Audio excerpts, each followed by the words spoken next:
Saate toovad teieni SMIT ja TEHIK. SMIT. Päästame elusid IT-ga.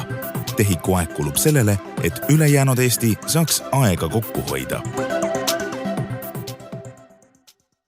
Head kriitilise intsidendi kuulajad, oleme taas kord tagasi uue verivärske saatega ja kui tavapäraselt me oleme vaadanud igasugu huvitavaid digiarenguid, mis siin Eestis toimuvad, milliseid uusi äppe ja teenuseid meil riik hakkab pakkuma, siis täna me vaatame ka riigi pakutavaid lahendusi, aga vaatame sellise väga inimese kesksest vaatest. Ja selleks olen palunud stuudiosse külla TEHIKu tervisetalituse juhataja Tõnis Jaaguse. Tere! Tere! Ja perearsti ning Eesti perearstide seltsi juhatuse liikme Reet Laidoja. Tere! Tere! Ja see teema, millest me siis räägime, mainin ära ka mina olen saatejuht Ronald Liive, ja teema, millest me räägime, on selline mõneti negatiivne, mõneti ma loodan, et positiivne ka. Vaatame, süübime sinna sisse, et kui näiteks mina patsiendina lähen perearsti juurde, mis seal kogu see taustsüsteem on, mida TEHIK teie loonud olete, mida perearstid kasutavad, mis seal on valesti, halvasti, mis võiks olla paremini. Ma ei tea, kus me nüüd pihta hakkame. Ärme kohe vist negatiivsest hakka pihta. Räägime selle hetkeseisu ära, et kui palju seal on üldse TEHIKu arendusi, kui palju on erasektori arendusi?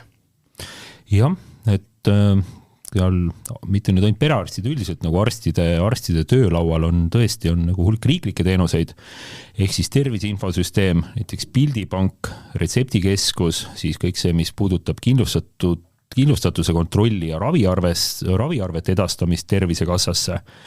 See on nagu üks osa, aga siis on tegelikult suur osa seda, mis puudutab näiteks perearstikeskuse igapäevatööd, et kuidas patsient sisse tuleb, kuidas ta registreeritakse ja kõik nagu muu taoline, milles siis nagu nii-öelda riik, milles täna milles riik ei sekku ja kus nagu kuidagi ei TEHIKu ega kellegi teise käsi riigist mängus ei ole.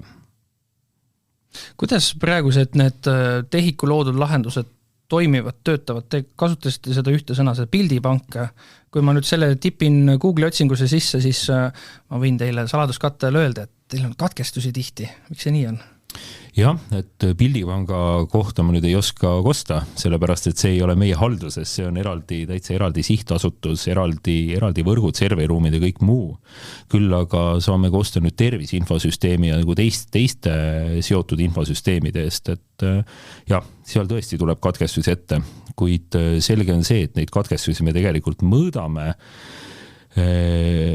otsime alati neid juurpõhjuseid, et miks nad juhtuvad, kas seal on inimlik viga, kas on testimised kuskil midagi läbi läinud, on hoopis kuskil võrgusegmendis mingisugune küsimus, miks mõni teenus on kätte saamatu.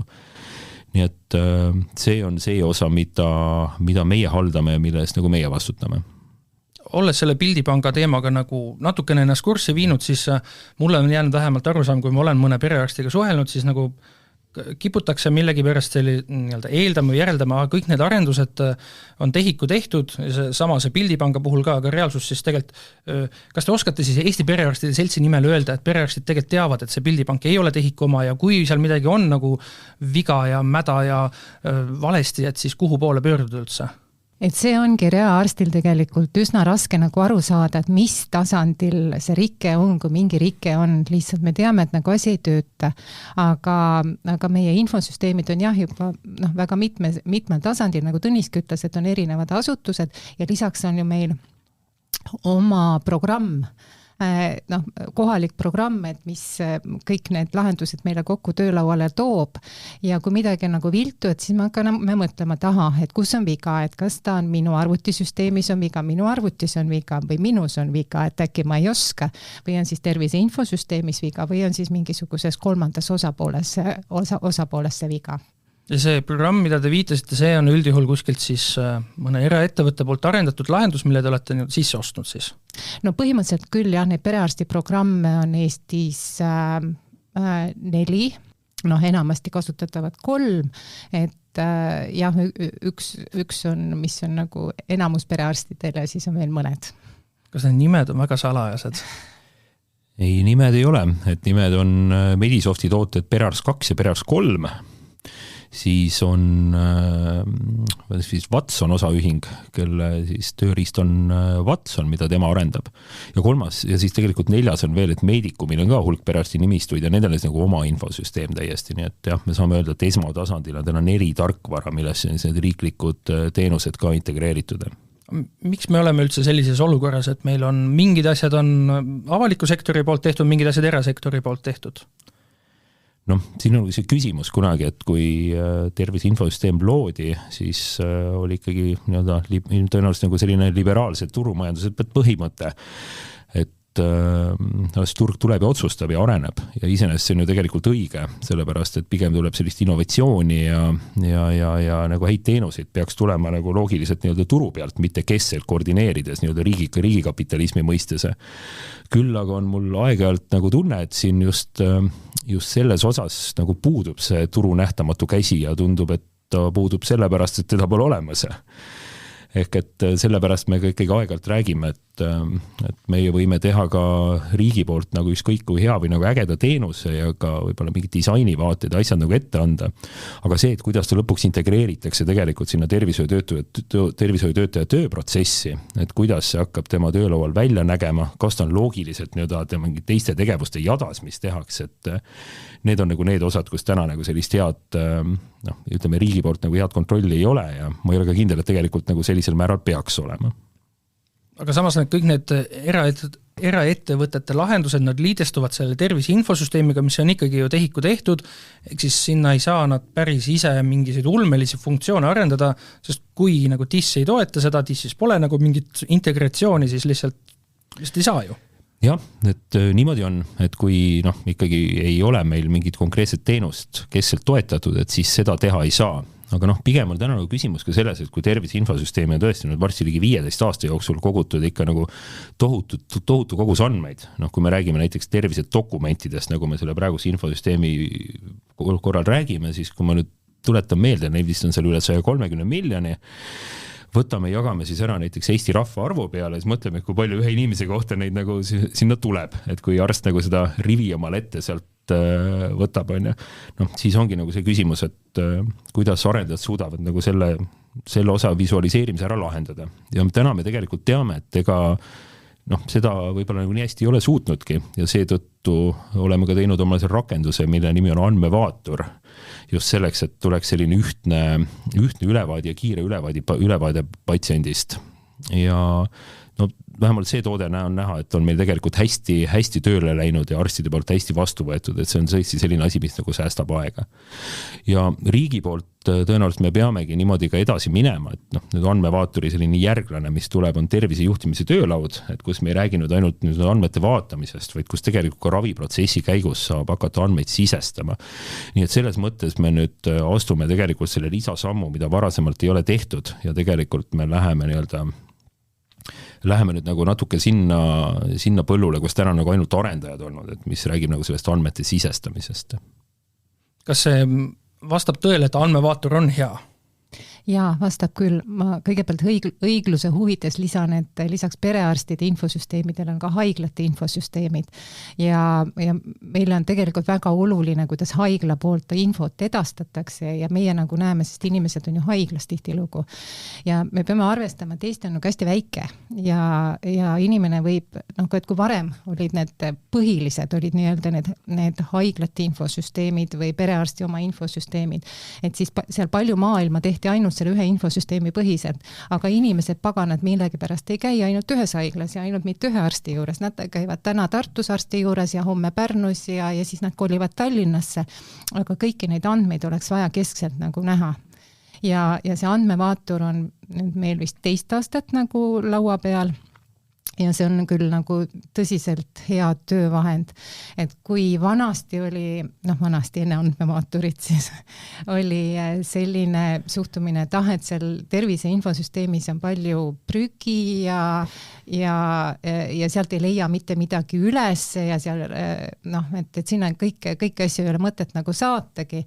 Et siis see andmevaatur on tõesti selline asi, mis nagu toob meile andmed struktureeritud ja osade kaupa lauale niimoodi, et kui ma nagu tahan näha, et mis on selle patsiendi analüüsid viimase aasta jooksul, mul on see tõesti 1 hiirekliki kaugusel, mis on selle patsiendi tähtsamad diagnoosid, mis operatsioonid on tal olnud, et see info tuleb eeldusel muidugi, et haiglate ja arstide poolt on see info korrektselt saadetud ja edastatud.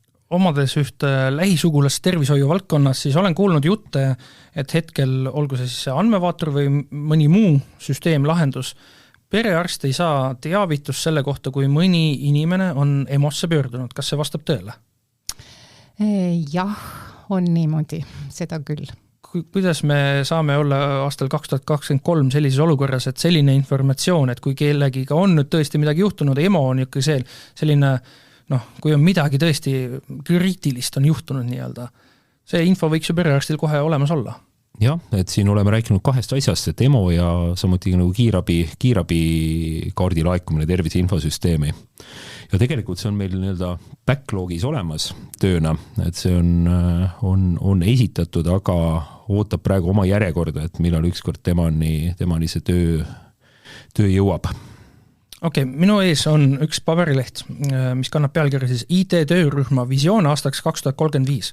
Kas ma saan sellest korrektselt aru ilma nii-öelda punkti haaval seda ette lugema hakkamata, et siis perearstid ja TEHIK ja kes iganes need kõik osapooledel on, te olete istunud üks hetk laua taha ja hakanud arutama, et mida nüüd teha ja kuidas teha, mis on need perearsti vaates need kõige kriitilisemad uued funktsioonid või mis on need asjad, mida võiks kohe nagu korda teha ja siis selle põhjal saigi teil selline 9-punktiline ülevaade paika või visioon paika ja selle järgi te nüüd juhindute kõik?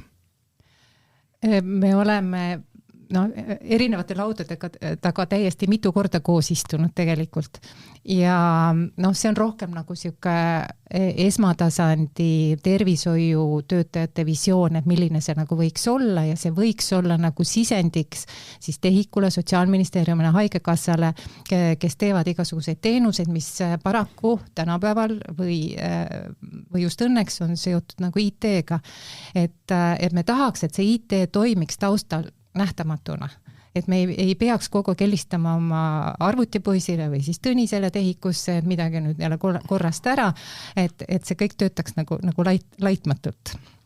Et see IT nagu ei ole nagu asi iseenesest, aga me tahame, et need tööprotsessid, mis meil on, et need oleksid integreeritud, et see aitaks meil omavahel erinevate spetsialistidega nagu hästi suhelda ja aitaks patsiendiga hästi suhelda ja patsiendile ka paremaid teenuseid pakkuda. Aga millal see konkreetne dokument teil valmis sai? See veel ei ole valmis, see on veel tegemisel. Jaa, see on erinevate osapooltega käivad nagu läbirääkimised ja see peaks järgmisel aastal valmis saama. Mul on väga hea meel, et vähemalt see punkt 3.5, ma ei hakka seda terves ulatuses ette lugema, kui ta on veel tegemisel, siis veel ei tea tegelikult, mis sinna tuleb. Aga ühesõnaga see teema, millest ma rääkisin, et võiks nii-öelda automaatselt selline info liikuda, siis see ongi teil loodetavasti plaanis ja kavas ja ma loodan, et seda ei lahendata ära aastaks 2035, vaid juba näiteks järgmiseks aastaks või ülejärgmiseks siis. No pigem need proaktiivsed teenused tulevad ikka varem, et ja teiseks, mis seda visiooni puudutab, et seal ka ei ole, ütleme neid teenuseid nagu niimoodi päriselt nimetatud, see on põhimõtted, et hästi oluline, et näiteks ei oleks mitu korda andmete sisestamist ja kui vähegi peaksid protsessid taustal käima, kas või nagu raviarve koostamine näiteks võiks tegelikult taustal ennast kuidagi ise kokku panna, et mitte seda siis kuidagi käsitsi mingeid ridu kuskilt klikkimas või kopeerimas käia. Ja mis iganes muude teenuste nagu samamoodi, et kui mingi info on epikriisile juba sisestatud ja on vaja saatekirja teha, et see kantaks sinna siis automaatselt ja kõik nagu muu taoline. Ja siin ongi see koostöö koht on nagu äärmiselt oluline, sellepärast et arstide igapäeva nagu tööprotsessid, see, et kuidas erinevad tarkvaraarendajad nüüd lahendanud on, et need tulebki nagu tegelikult kolmekesi koostöös ära teha, et seal on nagu riiklike teenuste pakkujad, seal on nüüd perearstid ise siis nagu lõppkasutajatena ja siis tarkvaraarendajad seal vahel. Et sealt tulebki välja see, et võib-olla tulebki kuskil teenuses mingisugust võimekust nagu juurde tekitada. Ja kui rääkida nendest, siin oli praegu kiirabikaardist juttu, et COVID-i korral me tegime tegelikult kiiresti sellised teenused valmis, et oleks näiteks nimistu ülene ülevaade nüüd inimestest, kes on COVID proovid andnud, et saaks näiteks need positiivsed kätte, kellega siis ennetavalt ühendust võtta, kui on teada, et kas on vanem inimene, riskigrupp, elab üksi ja nii-öelda ühendust hoida ja uurida, et kuidas nagu olukord on. Ja samamoodi oli nagu immuniseerimisega tegelikult, et oli nimistülene päring selleks, et aru saada, et kuidas see nagu seis on, et kas peaks nagu riskigruppe näiteks veel vaktsineerima kutsuma. Et kõik, mis nagu tehakse ka IT vallas, et see peaks olema nagu põhjendatud ja tulenema tööülesannetest. Ja miks neid kiirabikaarte või EMO-kaarte või mida meie tegelikult ootame on e-konsultatsiooni vastuseid, mis nüüd tegelikult on juba natuke tulevad aktiivse teavitusena perearsti töörauale. Tuleneb sellest, et ka perearstide ülesanded on nagu muutunud. Et kui varem oli, et rohkem selline ägedate haiguste ravi, et inimene jäi haigeks, läks arsti juurde, sai rohtu, sai terveks heal juhul või saadeti eriarsti juurde siis edasi. Siis nüüd on suur rõhk ka inimese tervise hoidmisel. Et sellepärast on nagu oluline, et patsiendist oleks siuke hea ülevaade ja noh, et mille pärast meil ongi neid kiirabikaarte vaja või EMO-kaarte vaja ongi, sellepärast nagu vaja ka näha siis, et kui keegi sageli pöördub või kellelgi tõesti on nagu midagi juhtunud, eks ju, et siis me teame ise ka proaktiivselt sekkuda, eks ju. Reet, ma lugesin, teie nimel oli avaldatud üks arvamuslugu aastast 2019, kui ma ei eksi. Ja seal üks teema, mis käis läbi, oli ka selline andmete korduv sisestamine või vaatamine, copy-pastimine ühest kohast teise. See korra meil käis siit teemana läbi. Kas me oleme praegu 2023 algusest endiselt samas seisus, kui me olime 2019, kui see teie arvamuslugu ilmus? Ma arvan, et ei ole, meil on andmevaatur. Ja andmevaatur, ta näitab meile palju paremini neid andmeid. Jah, meil on küll käe sees, et me teeme copy-paste'i ka tervise infosüsteemist oma infosüsteemi, aga sellest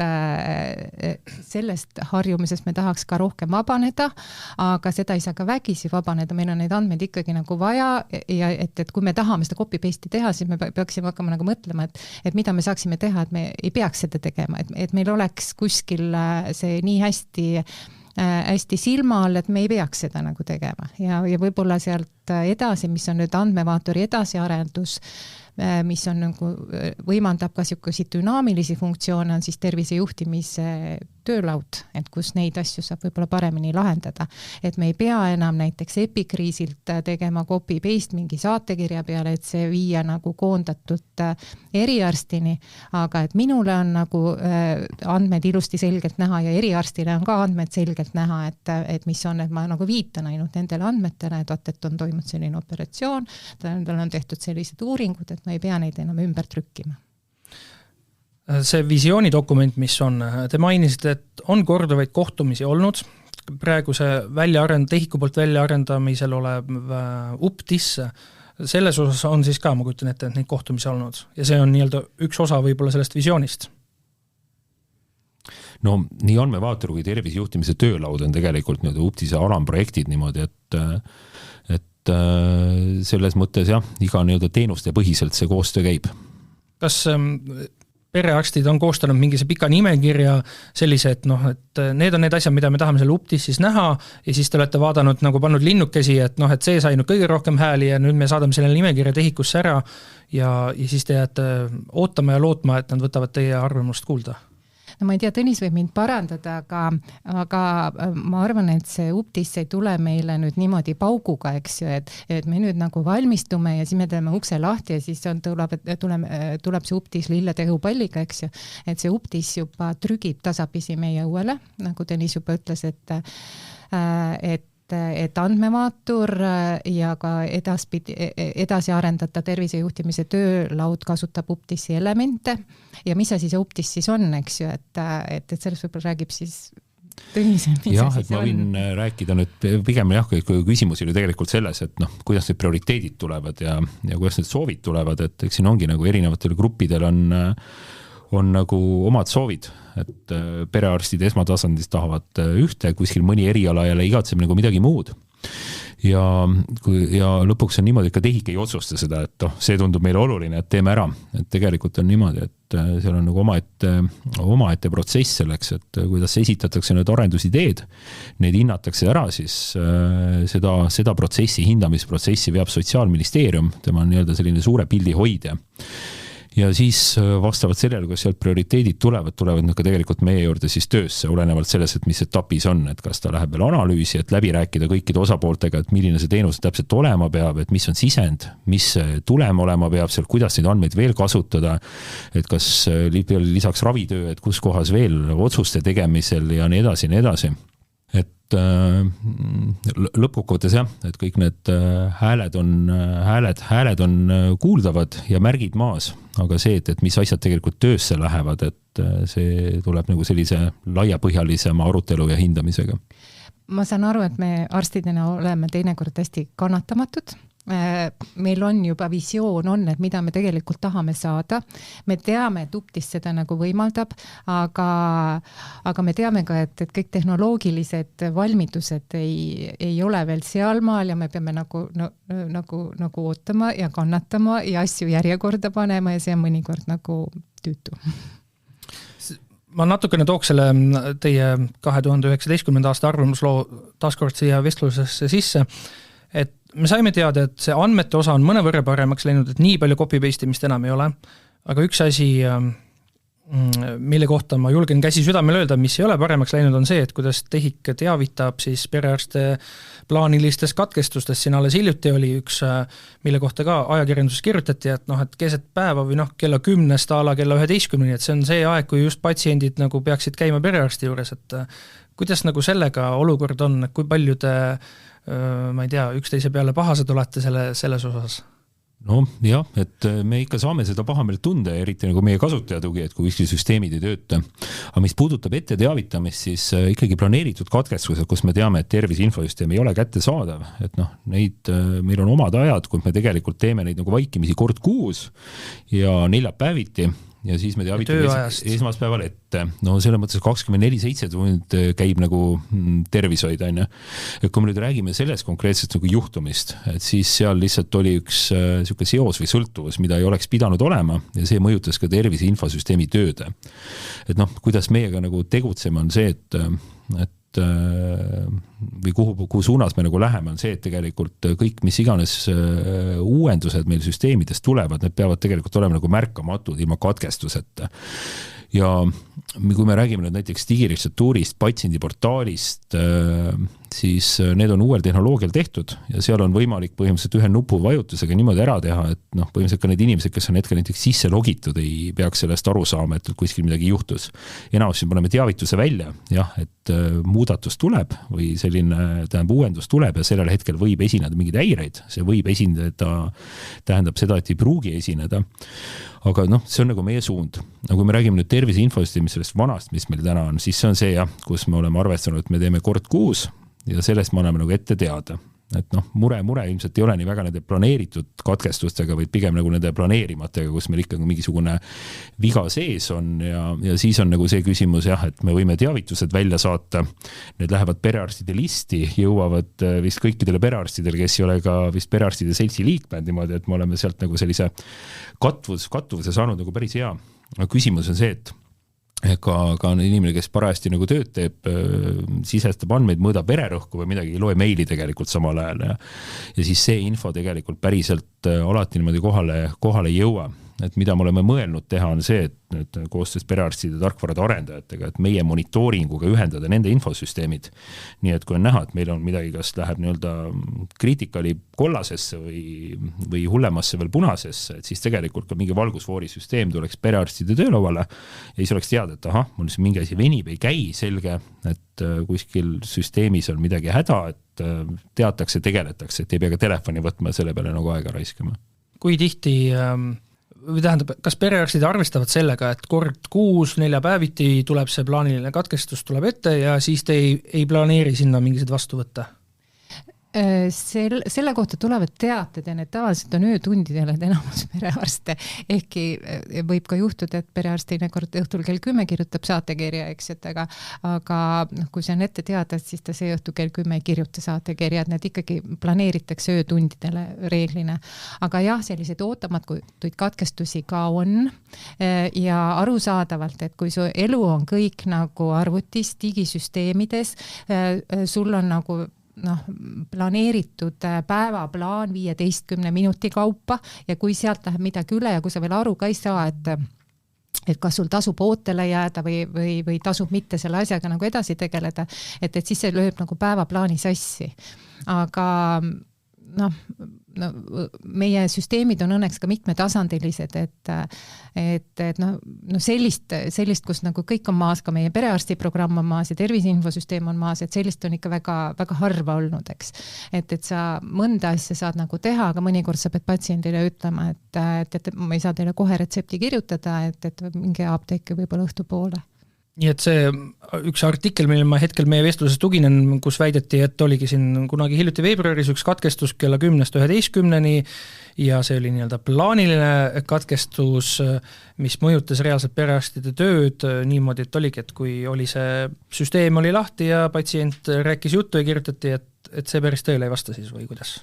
Ei, see ikkagi vastab tõele, mida Reet praegu rääkis ja kahjuks on niimoodi, et see ei puuduta ainult perearste, et ikkagi kõik meditsiinitöötajad olid sellest puudutatud. Aga pigem oli see küsimus, et seal oli nagu viga sees sellest, et oli nüüd see üks nendest süsteemides, kus tegelikult võib teha neid uuendusi nii-öelda ka töö ajal. Aga jah, mõju tegelikult ulatus kaugemale, mida me sealt ette ei näinud, nii et. Ma küsiks natukene perearstide seltsi esindajalt üldisemalt, et kui teadlikud te olete sellest, kui head või halvad on Eesti perearstide küberhügieenialased teadmised? See on nii ja naa, eks, et sellest on viimasel ajal palju nagu räägitud. Ma üldiselt kipun arvama, et perearstid teavad, et nad käsitlevad tundlikke andmeid. Programmid on turvatud, vastavalt nõuetega sisse logitud, on tervise infosüsteem on turvatud, eks. Perearstid üha rohkem teevad teadlikke otsuseid. Meil on enamus perearstikeskustel peaks olema oma reeglistik olemas, et kuidas nad nagu käituvad. Me oleme siin ka oma programmi arendajaga rääkinud, et enamus inimeste programme haldab ikka siis programmi arendaja omas serveris, et neid perearste, kellel on kogu see oma patsiendi andmestik see laua all oma kastis, et neid on ikkagi jääb üha vähemaks ja siis on nad ka vähem haavatavamad. Kas praegu üldse on mingit sellist kontrolli või nii-öelda turvalisus veendumise kontrolliga siis TEHIK-u poolt või näiteks Riigi Infosüsteemi Ameti poolt perearstide suunas, et keegi vaataks üle, et kas tõesti, et see kast, mis seal arvuti all on, et on ta nüüd viirustest vaba ja võib ta siis tervise infosüsteemile ligipääsu omada? Ja et perearstid alluvad ju ka selle küberturvalisuse seadusele ja perearsti ettevõtted peavad tagama, ja nad on seaduses samamoodi nagu vastutavad. Et teatud segadust võib-olla veel on, aga RIA ametnike poolt on meil abi olnud ja ma arvan, et me nende teemadega tegeleme jätkuvalt edasi ja siin on tehtud ka erinevaid nagu koolitusi, mis on väga silmi avavad olnud ja ma arvan, et koolitusi tuleb ka nagu edaspidi, et see on kindlasti väga oluline punkt. RIA oma hiljutises aastaraamatust tõi välja, et nad tänavu sel aastal võtavad perearstid fookusesse ja seal üks plaan, mis neil oligi see küberhügieenialase testi tegemine perearstidele. Milline seltsi nii-öelda reaktsioon sellel on? Kas te ootate nagu pingsalt, et palun saatke see test meile kõigile, sest me tahame ise ka, et kõik oleksid nii teadlikult küberhügieenialaselt kui võimalik või et pigem nagu, et natukene veel oodake, et las see noorem põlvkond tuleb peale, et kellel seda teadmist juba on rohkem? Me suhtume ikkagi RIAsse kui meie oma sõbrasse, mitte kui kontrollivasse, karistavasse organisse. Et need testid teha kindlasti nagu tuleb, ja kui seal on tõesti puudujääke, siis sellest tuleb nagu õppida ja RI on lubanud küll, et nad on pigem on nagu meid aitav ja toetav organisatsioon, et kui on midagi nüüd nagu ei toimi ja on vaja mingisuguseid koolitusi, siis neid ka tehakse. Minnes tagasi natukene meie põhiteema juurde, siis kuna te olete ka reaalselt ise perearstist, kui nüüd patsient tuleb teie juurde, istub maha, te teete kohe selle arvuti lahti, millest te seal alustate, kui mitu erinevat siis selle infosüsteemi teil lahti on erinevat programmi? No ma teen ikkagi oma perearsti tööprogrammi kõigepealt nagu lahti ja ma tahan nagu patsiendist ülevaadet saada, eks, et kõigepealt, et millega ta mulle pöördus ja mis on tema nagu taustsüsteem ja alustan patsiendiga vestlusest ja siis vaatan, mis on kogunenud minu tööprogrammi, võib-olla mis on kolleegid temaga tegelenud, et kui ta on õe vastuvõtul käinud või mingid analüüsid tegelenud ja vajadusel vaatan siis lisainformatsiooni tervise infosüsteemist ka. Kuidas on aastate jooksul nii-öelda hiireklikkide arvudega läinud? Kas neid hiireklikke on jäänud vähemaks või tulnud rohkemaks? Ehk siis kas te peate rohkematest kohtadest vaatama, nüüd lähen sinna alammenüüsse, sinna? Et me nende integratsioonidega nagu oleme tegelenud küll, et andmevaatorist oli juba juttu, et sinna on meie perearsti programm, see on liidestunud meie perearsti programmiga, et see on tõesti üks nupule vajutus, ja teine nupule vajutus, ma saan viimase aasta analüüsid ette, et selles osas on küll nagu vähemaks jäänud, eks. Seesama pildipank, millest alguses oli jutt, on samamoodi liidestus tehtud perearsti programmiga ja üha vähem me peame käima ikkagi nagu mujal andmeid vaatamas. Hullem on lugu tervishoiu tugispetsialistidega, et kellega me teeme väga tihedasti koostööd, on psühholoogid, füsioterapeudid, logopeedid, et nendega infovahetus on täiesti ikkagi e-maili teile krüpteerimise teel. Aga mis muutub ka nüüd siin aasta 1. oktoobrist tegelikult paremaks? Kus need tervishoiuspetsialistid saavad ka õiguse tervise infosüsteemi andmeid edastada niimoodi, et see infovahetus läheb ka siis tegelikult õigesse kanalisse? Ja me ootame seda piki silmi, aga nagu jutuks oli, et me ei jõua alati ära oodatud, me oleme kannatamatud. Et need õigusruum ja see tehnoloogilised lahendused, et need võtavad aega lihtsalt. Üks teema, mida te mainisite, oli see e-maili teel siis suhtlemine, te kiiruga ütlesite sinna selle olulise lisatäpsustusega, et krüpteeritult, ehk siis, et kui ka keegi võõras silm, ma ei tea, kuidas sinna sisse saab, siis tema ikkagi ta ei näe seda sisu.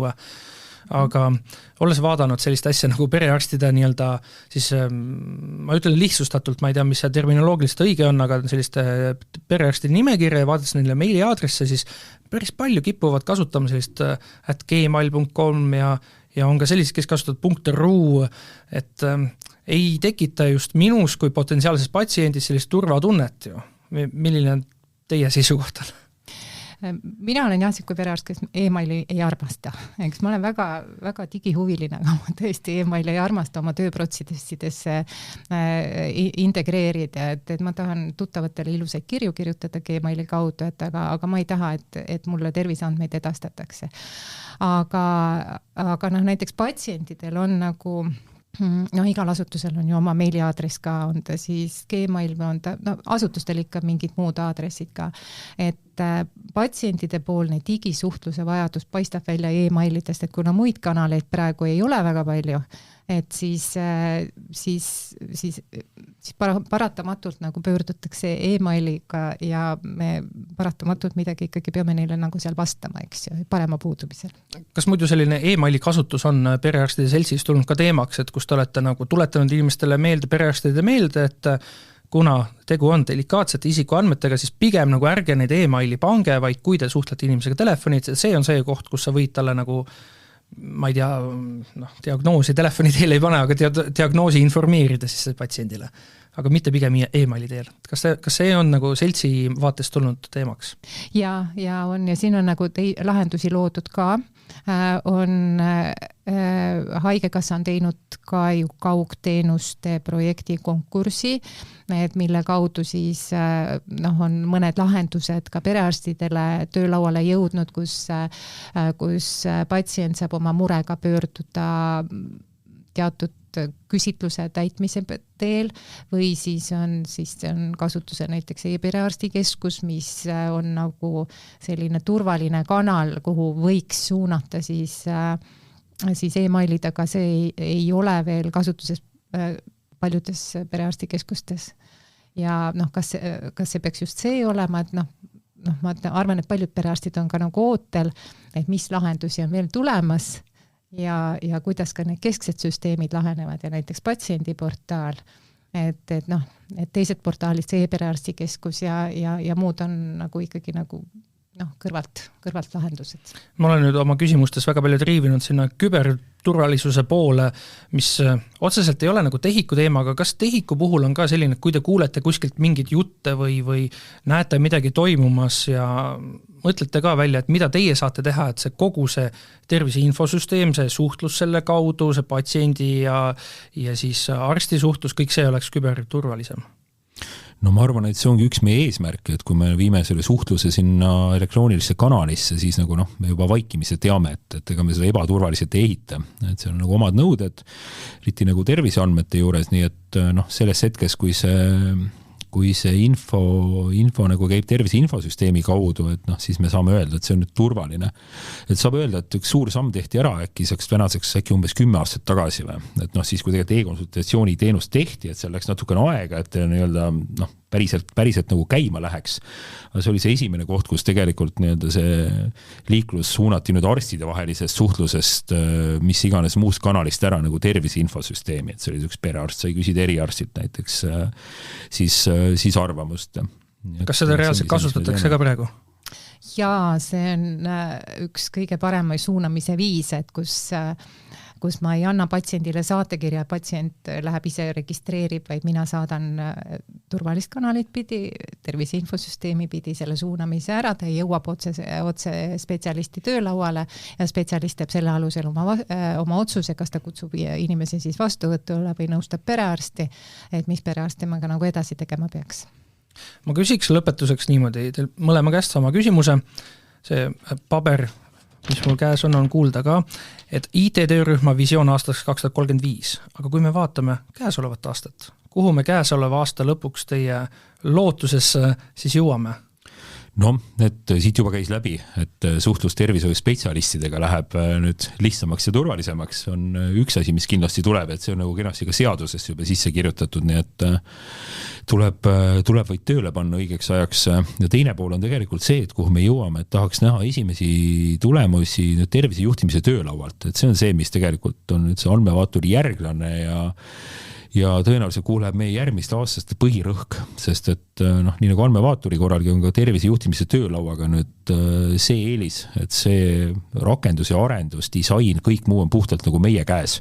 Et see, nagu milles me nagu lõppkasutajate kokku lepime või kus me tagasisidet saame, et midagi ei ole nagu hästi, siin ei ole enam seda ühte tarkvara arendajat veel vahepeal, kes selle perearsti või muidude meditsiinitöötaja vaatest hoolitseb, vaid et me saame selle TEHIK-us ise oma arenduspartneritega ära teha.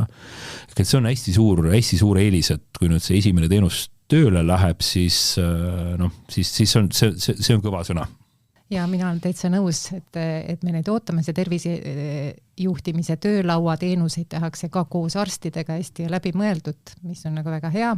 Ja mina ootaksin ka veel patsiendiportaali uuendust, mis peaks ka see aasta jõudma veel selle aasta lõpuks meie lauale, et me saaksime ka patsiendiga mugavamalt suhelda ja temale rohkem teenuseid pakkuda läbi patsiendiportaali. Jah, siin saan lisada, et see on juba selline natuke isetäituv soov, sellepärast, et nüüd teises kvartalis tahame tegelikult esimeste teenustega välja tulla.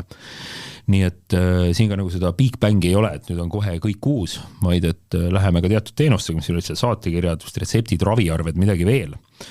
Kas see tähendab seda, meil on patsiendiportaali suhtes analoogne seis, nii nagu oli riigiportaali suhtes eesti.ee päris mitu aastat, kus oli korraga kasutusel 2 täiesti erineva disaini ja lähenemisega portaali siis? Täpselt nii, ainult ma arvan, et see päris mitu aastat võib siit välja jätta, et me ikkagi nagu selle aastaga tõmbame sellel vanal juhtme seinast välja. Nii et kõigepealt esimesed teenused saame sealt oma tagasi seda kätte, et samal ajal kui me neid teisi sinna veel järgi teeme, et kuidas kasutajad selle vastu võtavad. Nii et aasta lõpuks ikkagi on eesmärk see tänane digilugu.ee, täpselt, kus vaatavad vastu meile vist 2000-ndad nii-öelda disaini mõistes ja orienteeruda on raske, et sellega siis on nagu on kõik. Head kuulajad, saime täna väga põhjaliku ülevaate sellest, milline seis on meie tervises siis, tervisevaldkonnas e-teemade suhtes ja mõttes siis. Millised arendused on meil teostamisel, tegemisel, mis on lähituleviku teema, mis on kaugemas tulevikus. Mina loodan isiklikult, et seda proaktiivsust tuleb sinna ikka väga palju juurde ja tõesti mitte siis aastast 2035, vaid mida varem, seda parem. Kriitilises intsidendis olid külas TEHIK-u tervisetalituse juhataja Tõnis Jaagus ja perearst ning Eesti Perearstide Seltsi juhatuse liige Reet Laidoja.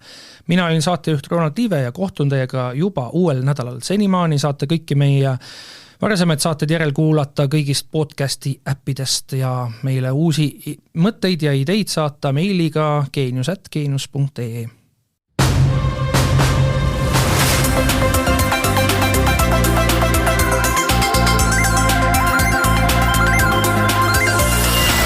Saate toovad teieni SMIT ja TEHIK.